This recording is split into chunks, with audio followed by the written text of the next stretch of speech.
Hey FCA West, welcome to the September Zipline. So I want to tell you about the time that I went to counseling.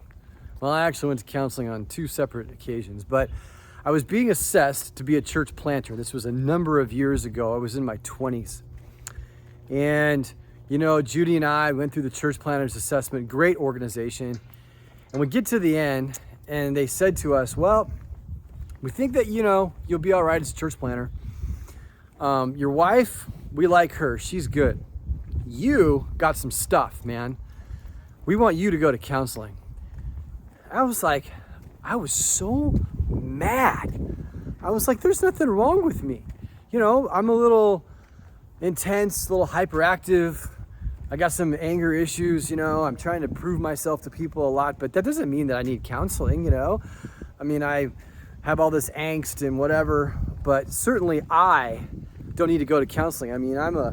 I'm supposed to counsel other people. Like, I'm the one that helps other people. I don't need help. So I was really mad about this.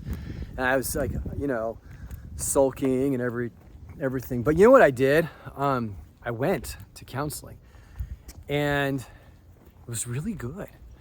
It was really good. In fact, I remember to this day, some 20 years later, I remember the conversations that I had with my counselor, who did an amazing job just drawing stuff out of me that I didn't see, blind spots. Now, I'm not here to advocate any particular type of counseling.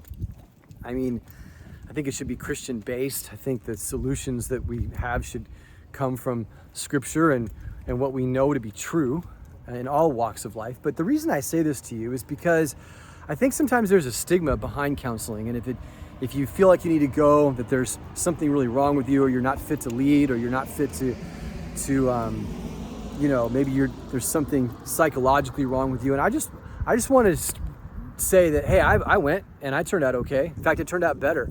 And sometimes the situations that we're dealing with are so complex, and maybe the people that are the ones that are closest to us are the ones that are, let's say, the reasons that we need to go, and we should talk to somebody, and we feel like there's no one we can talk to. Now, you can always talk to us at EFCA West.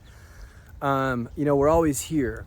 But I just wanted to kind of, for what it's worth, share my story to help maybe, destigmatize it for some of you that may feel like, man, the walls are closing in a little bit, and you don't know who to talk to, and you're not getting any answers. But the last thing I ever want to do is, seek help in that kind of way. Because, Christians don't do that, or pastors don't do that. And it's just not true.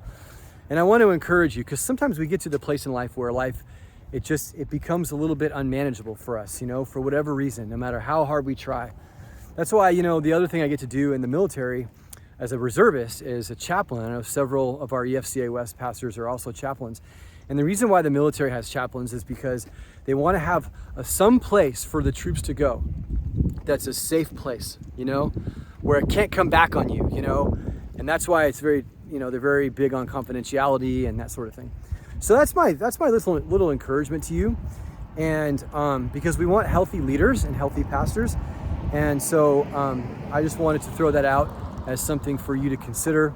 And if you have any more questions, or you want to talk about that, or you want to talk about anything in your life that's going on, you're always feel free to come talk to us, and we just want to be here for you and know that we love you.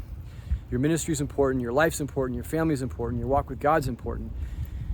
It means more than you maybe think, and it affects a lot of people. So don't be afraid.